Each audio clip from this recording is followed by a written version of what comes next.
Ladies and gentlemen, Rob Banks, and this is the Red Cup Review Winter Edition.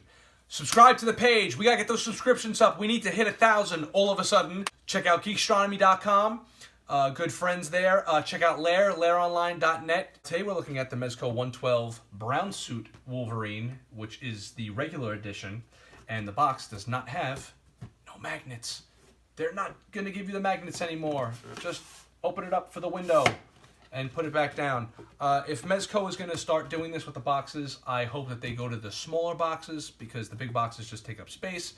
On the back of the box, it just shows you what the figure is. There's no real cool artwork this time, which I really don't care. The boxes usually just go in the closet anyway.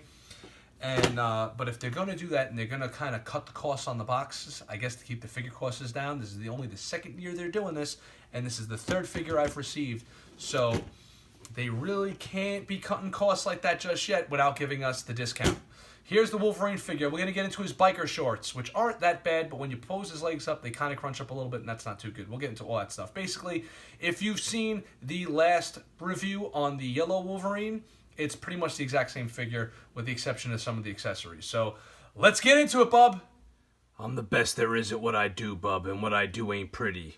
But what he does do is he looks like a pretty decent action figure, although not as functional as his earlier New York Comic-Con release. The Wolverine Mezco 112 Collective Brown and Yellow, not tan Wolverine, because the color is yellow.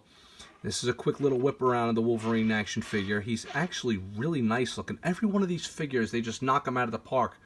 But we're going to focus on some of the things that make this figure exceptional. Let's start with the boots. He's got a lot of nice detail in his boots. Laced up nice. Flip this bad boy around. Nice stripes on the back. The paint on this figure does not bleed from one aspect to the next. He's got nice lines. The buckles are really nice. The belt's really nice as well. Let's take a look at the belt. Get a nice close-up of the belt. Belt is really nice. Got a lot of nice detail on that. A couple of pouches. The stitches on this figure aren't bad. I never worry about the stitching on the back of the action figure because I don't display my action figures with their back turned. So the stitching looks fine to me. The stitching is a little crooked on the back, but that's fine because he's not going to be facing that way in the shelf. Spin him around again. Let's take a look at his gauntlets. Wolverine's got some really nice gauntlets. It's pretty much the exact same Wolverine as we had last time, except I guess with a different color scheme, different aspects of the details are going to stand out over some of the others. Each of his hand sculpts come with, they have like a nice, the paint over here is matte, and then the paint on the pauldron area is in like a glossy finish. That's kind of cool. Gives it a little bit different touch, which is nice. One aspect of this figure that, although looks alright, the shorts, I wish they used the shorts that they used on the other Wolverine.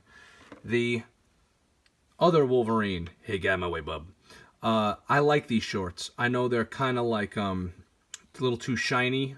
I like the matteness. They're both shiny, but they're a little less shiny on the brown Wolverine. They're a little more shiny on the blue Wolverine, but I like the way they fit better because when you do this with the legs, although it bunches up, you could maneuver the outfit a little bit more, massage those lines out. There's not so much massage going on, and there's more crimping with this Wolverine. Here's the sword. It's got a nice red sheen to it.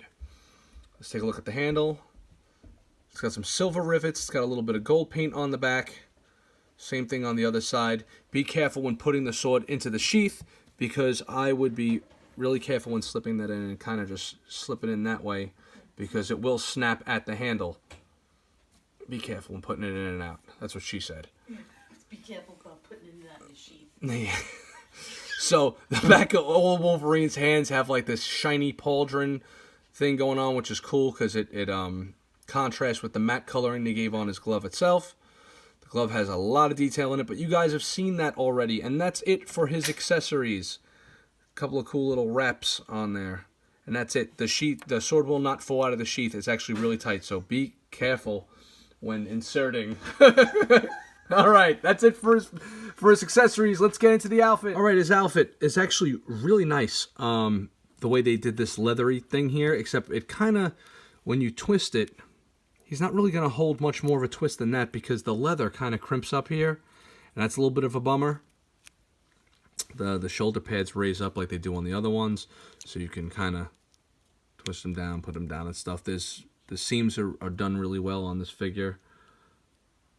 And the back of the head has the brown going into there. I went over the belt before. Here's the ab crunch. It's the same thing as the last figure, pretty much. It's the same damn figure, bub. But, you know, you guys get the idea. Shorts. This is the most important. Aha.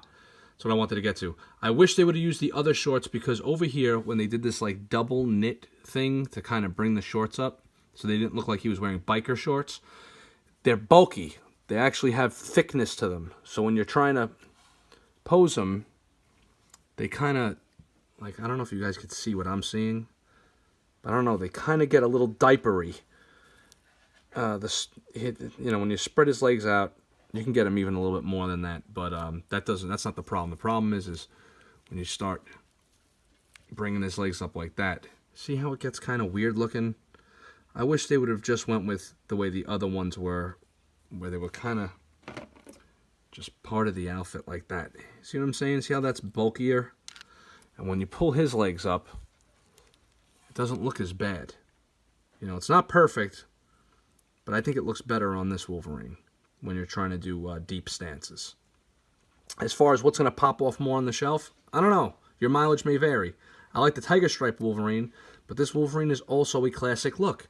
Let's see if the unmasked head sculpt from this figure fits on this bad boy. Turtlenecks, bub.